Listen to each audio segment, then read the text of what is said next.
আজকের গল্পটি একজন তরুণী নারীর, যার নাম আনিকা।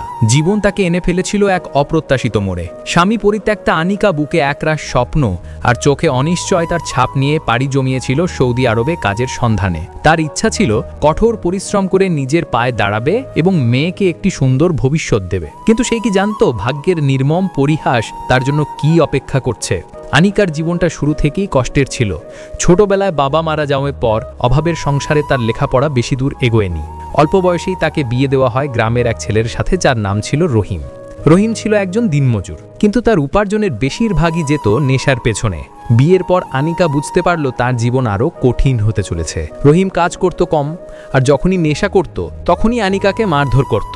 আনিকা নীরবে সব সহ্য করত, কারণ তার যাওয়ার কোনো জায়গা ছিল না। তাদের একটি ফুটফুটে মেয়ে হয়েছিল, যার নাম ছিল মুক্তা। মুক্তার মুখ দেখে আনিকার সব কষ্ট ভুলে যেত।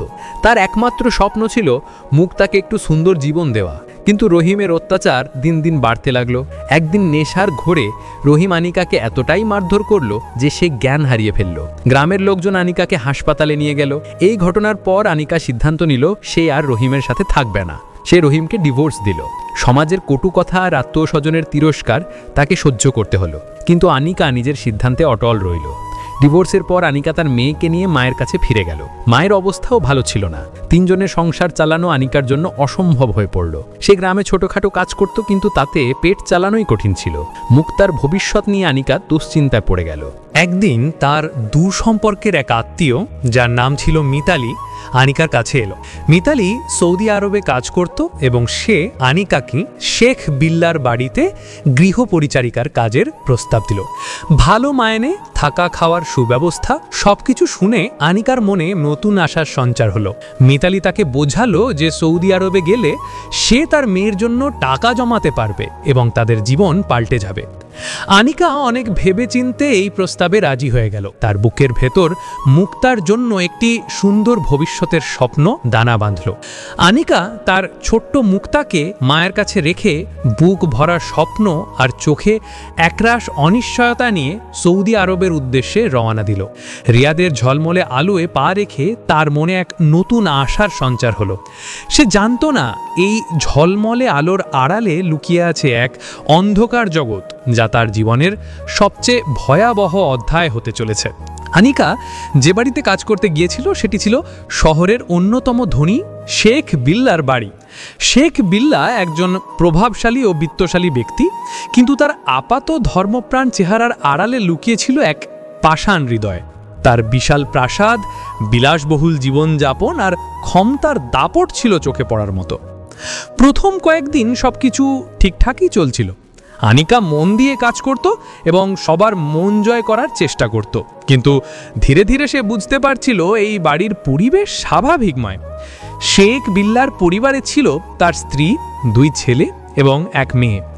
শেখ বিল্লা বাইরে নিজেকে একজন ধর্মপ্রাণ ও দয়ালু ব্যক্তি হিসাবে উপস্থাপন করলেও বাড়ির ভেতরে তার আচরণ ছিল সম্পূর্ণ ভিন্ন। তিনি ছিলেন অত্যন্ত রুক্ষ মেজাজের এবং তার কথার অবাধ্য হওয়ার সাহস কারো ছিল না। আনিকা প্রায়শই দেখত বাড়ির অন্য গৃহকর্মীরা শেখকে ভয় পেত এবং তার আদেশ অক্ষরে অক্ষরে পালন করত। একদিন আনিকাকে শেখের ব্যক্তিগত কক্ষে পরিষ্কার করতে বলা হলো। কাজ করার সময় তার চোখ পড়ল একটি গোপন ড্রয়ারের দিকে। কৌতূহলবশত সে ড্রয়ারটি খুলতেই দেখতে পেল কিছু ছবি এবং নথিপত্র।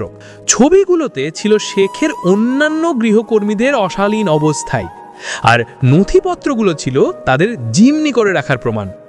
আনিকার বুক ধড়ফড় করে উঠল। সে দ্রুত ড্রয়ারটি বন্ধ করে দিল। তার মনে এক অজানা ভয় ঢুকে গেল। সে বুঝতে পারল এই বাড়িতে তার জীবন নিরাপদ নয়। সে প্রতি মুহূর্তে আতঙ্কে থাকত। এরপর যা ঘটল তা আনিকার জীবনের সবচেয়ে ভয়াবহ অভিজ্ঞতা। প্রথম কয়েক মাস শেখ বিল্লা তাকে বিভিন্ন অজুহাতে ভয় দেখাতো এবং মানসিকভাবে চাপ দিত। একদিন রাতে শেখ বিল্লার স্ত্রী বাড়িতে ছিল না। সেই সুযোগে শেখ বিল্লা আনিকাকে তার কক্ষে ডেকে নিয়ে যায় এবং জোরপূর্বক তার উপর শারীরিক নির্যাতন চালায়। আনিকা চিৎকার করার চেষ্টা করে, কিন্তু শেখ তার মুখ চেপে ধরে। আনিকা অসহায়ভাবে নিজেকে বাঁচানোর চেষ্টা করে, কিন্তু শেখের ক্ষমতার কাছে সে ছিল দুর্বল। এই ঘটনার পর আনিকা মানসিকভাবে ভেঙে পড়ে। সে রাতে ঘুমোতে পারত না, সারাক্ষণ আতঙ্কিত থাকত, কিন্তু তার কাছে পালানোর কোনো পথ ছিল না। তার পাসপোর্ট ও কাগজপত্র শেখের কাছে জমা ছিল, আর সে ছিল সম্পূর্ণ একা। সে মুক্তার কথা ভাবত, তার মেয়ের মুখ মনে পড়লে সে আরও বেশি কষ্ট পেত। এর মধ্যেই শেখের বড় ছেলে ইউনুস আনিকার প্রতি অশালীন ইঙ্গিত দিতে শুরু করে। ইউনুস ছিল একজন বখাটে যুবক যে তার বাবার ক্ষমতার অপব্যবহার করে সবকিছু করত। একদিন ইউনুস তাকে একা পেয়ে জাপটে ধরার চেষ্টা করল। আনিকা প্রাণপণে নিজেকে বাঁচানোর চেষ্টা করল এবং কোনো মতে সেখান থেকে পালিয়ে গেল। কিন্তু পরের দিন ইউনুস আবারও আনিকাকে ধরে ফেলে এবং তার উপর শারীরিক নির্যাতন চালায়। আনিকা এখন দুটি দানবের হাতে বন্দী। শেখ বিল্লা এবং তার ছেলে ইউনুস দুজনেই তার উপর নিয়মিত নির্যাতন চালাতে লাগলো। আনিকার শরীর এবং মন এতটাই ক্ষতবিক্ষত হয়ে পড়েছিল যে সে জীবনের প্রতি সব আশা হারিয়ে ফেলেছিল। সে খাওয়ার রুচি হারিয়ে ফেলত, সারাক্ষণ চোখের জলে ভাসত। অন্য গৃহকর্মীরা তাকে দেখে সহানুভূতি দেখাত, কিন্তু শেখের ভয় কেউ কিছু বলার সাহস পেত না। আনিকা বুঝতে পারছিল এভাবে চলতে থাকলে সে হয়তো একদিন মারা যাবে, কিন্তু আনিকার ভেতরে কোথাও একটা সুপ্ত আগুন জ্বলছিল। তার মেয়ের মুখ তাকে বেঁচে থাকার প্রেরণা দিত। সে সিদ্ধান্ত নিল সে কিছুতেই হার মানবে না। সে যে কোনো মূল্যে এই নরক থেকে বের হবে। সে গোপনে তার পাসপোর্ট ও কাগজপত্র খুঁজে বের করার চেষ্টা করতে লাগলো। প্রতিদিন কাজের ফাঁকে সে শেখের কক্ষের চারপাশে নজর রাখত।